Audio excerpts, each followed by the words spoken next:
ಹಾವೇರಿಯಲ್ಲಿ ವೈದ್ಯರ ನಿರ್ಲಕ್ಷ್ಯಕ್ಕೆ ಯುವತಿ ಬಲಿಯಾಗಿದ್ದಾಳೆ. ನಗರದ ಖಾಸಗಿ ಆಸ್ಪತ್ರೆ ಎದುರು ಕುಟುಂಬಸ್ಥರು ಪ್ರೊಟೆಸ್ಟ್ ಅನ್ನು ನಡೆಸಿದ್ದಾರೆ. ಯುವತಿ ವಂದನಾ 18 ವರ್ಷದ ಯುವತಿ ನಂದನಾ ಮೃತ ದುರ್ದೈವಿಯಾಗಿದ್ದು, ಬ್ಯಾಡಗಿಯ ಹೇಡಿಗೊಂಡ ಗ್ರಾಮದ ನಿವಾಸಿ ವಂದನಾ ಚಿರಾಯು ಖಾಸಗಿ ಆಸ್ಪತ್ರೆಗೆ ಚಿಕಿತ್ಸೆಗಾಗಿ ಬಂದಿದ್ದಾಳೆ.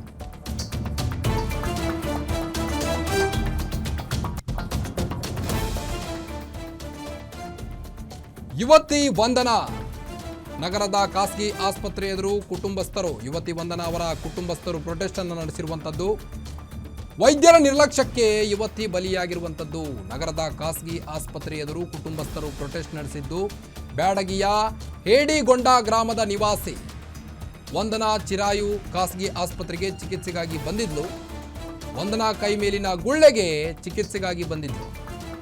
ಮೃತ ವಂದನಾ ಶಸ್ತ್ರಚಿಕಿತ್ಸೆ ಮಾಡೋದಾಗಿ ಹೇಳಿದ್ದ ಚಿರಾಯು ಆಸ್ಪತ್ರೆ ವೈದ್ಯರು. ಈ ಹಿನ್ನೆಲೆ ವಂದನಾಳಿಗೆ 2 ಇಂಜೆಕ್ಷನ್ ಅನ್ನು ನೀಡಿದ್ರು ಡಾಕ್ಟರ್. ಇಂಜೆಕ್ಷನ್ ಬಳಿಕ ವಂದನಾ ಆರೋಗ್ಯದಲ್ಲಿ ಏರುಪೇರಾಗಿ ಈಗ ಅವರು ಬಲಿಯಾಗಿದ್ದಾರೆ. ಬಳಿಕ ಮತ್ತೊಂದು ಆಸ್ಪತ್ರೆಗೆ ಹೆಚ್ಚಿನ ಚಿಕಿತ್ಸೆಗಾಗಿ ರವಾನಿಸಲಾಗಿದ್ದು, ವೀರಾಪುರ ಆಸ್ಪತ್ರೆಯಲ್ಲಿ ವಂದನಾ ಮೃತಪಟ್ಟಿರೋ ಬಗ್ಗೆ ದೃಢವಾಗಿದೆ. ಹಾವೇರಿ ಶಹರ ಪೊಲೀಸ್ ಠಾಣೆಯಲ್ಲಿ ಪ್ರಕರಣ ದಾಖಲಾಗಿರುವಂಥದ್ದು. ದೃಶ್ಯದಲ್ಲಿ ನೀವು ಕಾಣಬಹುದು, ಇವರೇ ಆ ವಂದನಾ. ವೈದ್ಯರ ನಿರ್ಲಕ್ಷ್ಯಕ್ಕೆ ಬಲಿಯಾಗಿರುವಂಥ ವಂದನಾ, 18 ವರ್ಷದ ವಂದನಾ ಹಾವೇರಿಯಲ್ಲಿ ವೈದ್ಯರ ನಿರ್ಲಕ್ಷ್ಯಕ್ಕೆ ಬಲಿಯಾಗಿರುವಂಥದ್ದು. ಆಸ್ಪತ್ರೆ ಎದುರು ಕುಟುಂಬಸ್ಥರೆಲ್ಲರೂ ಜಮಾಯಿಸಿ ಪ್ರೊಟೆಸ್ಟ್ ಅನ್ನು ನಡೆಸಿರುವಂಥದ್ದು.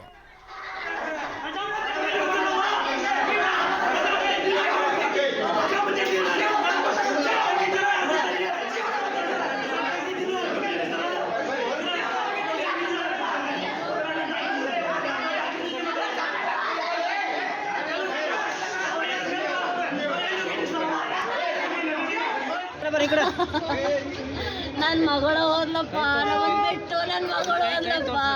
ಇಲ್ಲೇ ಇಷ್ಟಪ್ಪ, ಇಷ್ಟ ಆಗಿತ್ತು, ಇಷ್ಟ ಆಗಿದ್ ನೋಡಪ್ಪ ಗುಳ್ಳಿ. ಆರಾಮದಣ, ಜ್ವರ ಇಲ್ಲ, ಉರಿ ಇಲ್ಲ, ಏನು ಇಲ್ಲಪ್ಪ. ನನ್ನ ಮಗಳು ಕಳ್ಕೊಂಡೆವಪ್ಪ,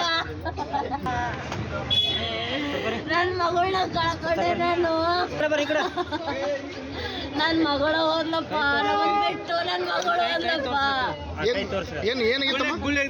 ಇಲ್ಲೇ ಇಷ್ಟಪ್ಪ, ಇಷ್ಟ ಆಗಿತ್ತು, ಇಷ್ಟ ಆಗಿದ್ ನೋಡಪ್ಪ ಗುಳ್ಳಿ. ಆರಾಮದಣ, ಜ್ವರ ಇಲ್ಲ, ಉರಿ ಇಲ್ಲ, ಏನು ಇಲ್ಲಪ್ಪ. ನನ್ನ ಮಗಳು ಕಳ್ಕೊಂಡೆವಪ್ಪ, ನನ್ನ ಮಗಳನ್ನ ಕಳ್ಕೊಂಡೆ ನಾನು. ನನ್ನ ಮಗಳು ಹೋದ್ಲಪ್ಪ, ಬಿಟ್ಟು ನನ್ನ ಮಗಳು ಹೋದ್ಲಪ್ಪ. ಇಲ್ಲೇ ಇಷ್ಟಪ್ಪ, ಇಷ್ಟ ಆಗಿತ್ತು, ಇಷ್ಟ ಆಗಿದ್ ನೋಡಪ್ಪ ಗುಳ್ಳಿ.